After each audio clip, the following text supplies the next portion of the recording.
J'ai remarqué que les gens qui manifestent, ils confondent la manifestation qui est se reconnecter à notre énergie, à notre essence et à notre divinité et un truc magique qui devrait, si on manifeste et qu'on fait les choses qu'on a appris, ça c'est la magie, alors ça doit se passer.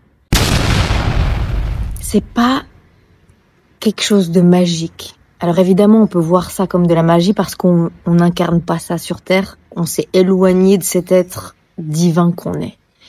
Il faut arrêter de voir ça comme la magie parce que le problème, c'est quand on voit ça comme la magie, et moi, je suis passée par cette étape-là où je voyais ça comme un truc magique qui devait se passer. Si je manifeste, si j'essaie d'attirer, si je bosse avec la loi de l'attraction, l'argent va rentrer comme ça sur mon compte bancaire. Non. C'est de la... En fait... Si on fait cette erreur-là, on va rien manifester. Et donc, ce que moi j'ai compris et ce qui a changé ma vie, c'est qu'il faut voir le fait de manifester, d'attirer, de travailler avec les lois universelles comme une pratique.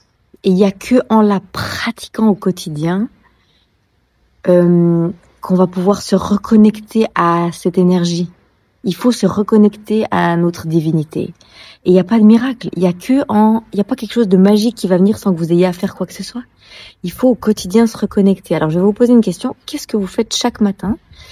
J'espère que vous vous levez tôt. J'espère que vous prenez du temps pour vous, que vous en êtes déjà là, parce que c'est les premières bases. Si vous voulez vraiment manifester des choses dans votre vie, c'est donner du temps à votre âme, à cette énergie, avant de donner du temps au reste, à vos enfants, à votre mari, ou à votre boulot, à votre patron, ou à votre business si vous êtes entrepreneur.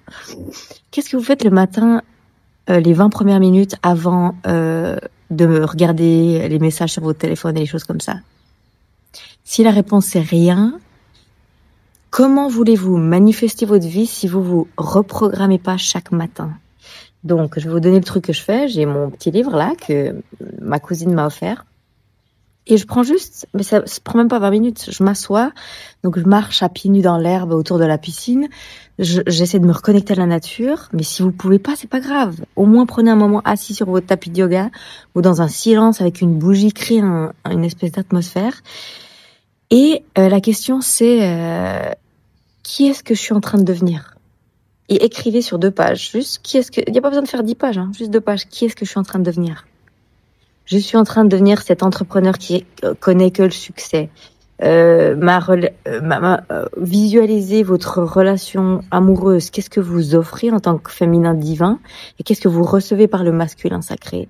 Quand vous investissez de l'argent, comment cette énergie, ce partnership avec cette énergie qui est l'argent, travaille pour vous et vous ramène de l'argent par mois? Mais en fait, je vais vous expliquer juste pourquoi c'est important de visualiser ça le matin avant même d'ouvrir vos messages. Parce que dès que vous ouvrez les messages des autres, les autres rentrent dans votre vie. Et vous vous faites plus passer en premier. Donc, à faire ça, 20 minutes. Première chose que vous faites le matin, vous avez bu votre verre d'eau, pris vos vitamines, vous êtes fait votre café. Vous visualisez qui vous êtes en train de devenir. Aka, la personne améliorée de vous, votre nouvelle identité. D'accord? C'est pas la personne que vous rêvez de devenir qui va jamais se passer parce que vous rêvez. Et non, c'est qui êtes-vous en train de devenir? Et en fait, en écrivant qui vous êtes en train de devenir, vous allez prendre dans cette journée inconsciemment des actions pour aller vers ces goals et vers ces rêves.